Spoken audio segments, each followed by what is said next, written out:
Efectivamente, y es un viaje de ida y vuelta. Ya van a ver por qué la diáspora no solamente son los que van, sino los que vienen, los que crean puentes, los que establecen vínculos entre nuestro país y cualquier otra nación del mundo.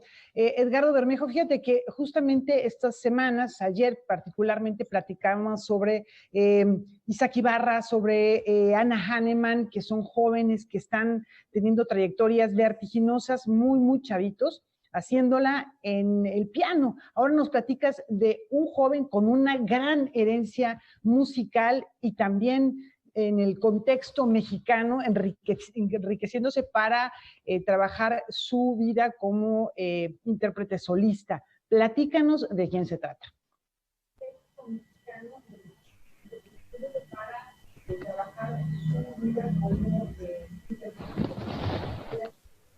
Edgardo, perdón, tu audio está en silencio. Ahí estamos, ya estamos. Ahí está. Por esta pequeña falla técnica, estamos de vuelta. Decía que hoy la diáspora nos lleva por primera vez a Rusia, Laura, un país que parecería muy alejado de nuestra propia tradición cultural, pero que tenemos que empezar a verlo de otra manera. Me parece que a partir de la disolución de la Unión Soviética en el 89 y la llegada continua de músicos rusos a México para integrarse a nuestras orquestas o a nuestros conservatorios y academias de música, se tejió un nuevo vínculo cultural ruso-mexicano que hoy vemos florecer de muy distintas maneras.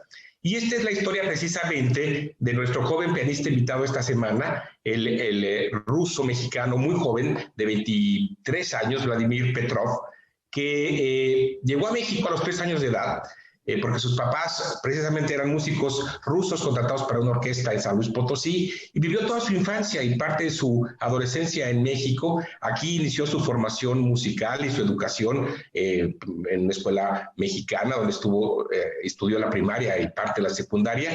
Y bueno, es un ruso mexicano de acento totalmente mexicano y que él mismo se asume como mexicano por adopción. Él nació en el 97 y, como decía, llegó a los 3 años a la ciudad a México, y como todo un prodigio que es, a los 7 años ganó su primer concurso nacional de piano.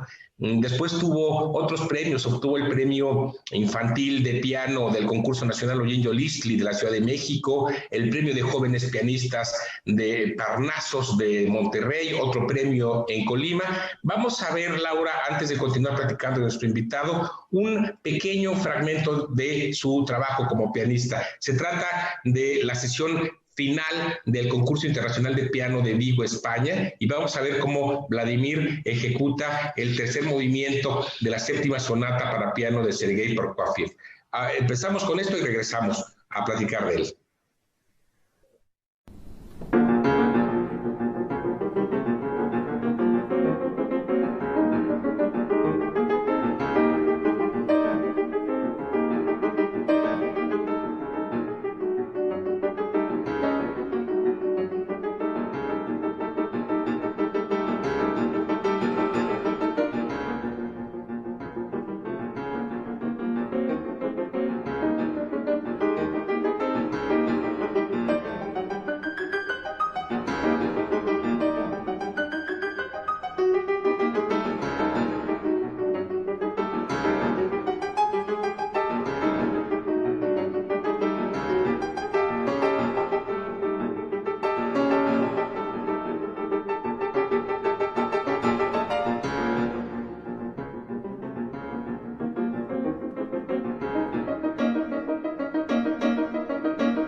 Edgardo, bueno, pues ya escuchamos un fragmento de lo que hace este joven pianista que tiene mucha actividad. Estaba yo revisando los videos que había en internet de sus interpretaciones y ha recorrido gran parte de la República Mexicana con distintas orquestas, con un repertorio en el que desde luego hay muchos autores rusos o soviéticos. Edgardo, algo interesante es que él, además de ser, como tú bien dices, mexicano por adopción, también se va a estudiar a Moscú en una escuela que, bueno, la verdad es que ya el hecho de ser admitido es un reconocimiento.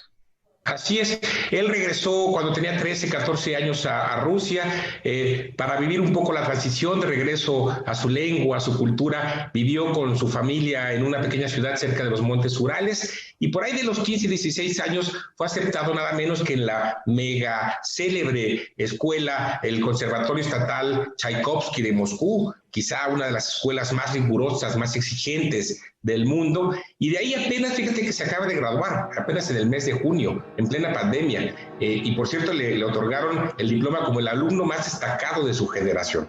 Ahora mismo él ya fue aceptado en la Universidad de Música Franz Liszt de Weimar en Alemania, no ha podido ir justamente por la pandemia, ya estará por allá, y bueno, en estos años, pues sí, como tú dices, ha tenido una brillantísima carrera internacional con conciertos y presentaciones con orquestas en buena parte de Europa, en Estados Unidos, y aquí en México estuvo en el Teatro de Degollado en 2014, también en Bellas Artes, tocó con la Orquesta Sinfónica Nacional el concierto número 1 de Chopin, que por cierto, este mismo concierto, fíjate que lo tocó en el Kremlin, en Moscú, teniendo nada menos que a Vladimir Putin como invitado de honor a su concierto.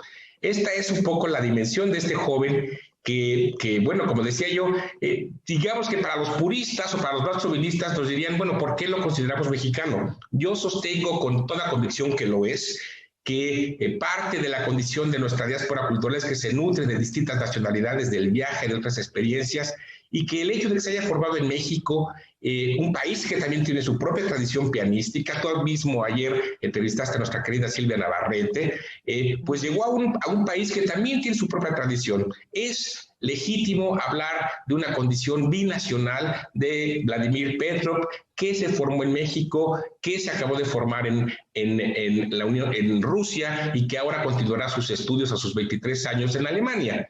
Así de cosmopolitas, así cruzando fronteras, así fusionando tradiciones, es como se conforma nuestra diáspora cultural.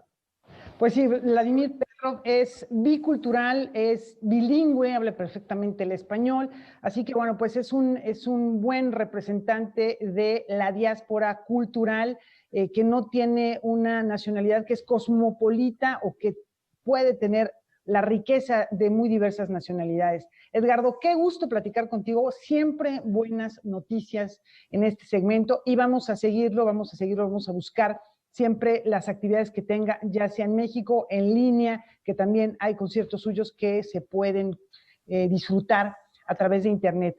Oye, solamente, perdón, Laura, quiero agradecerle a la Embajada de México en Rusia y particularmente a mi colega Natalia Fortuny, la agregada cultural, que es gracias a ellos como pudimos contactar con este joven pianista ruso-mexicano.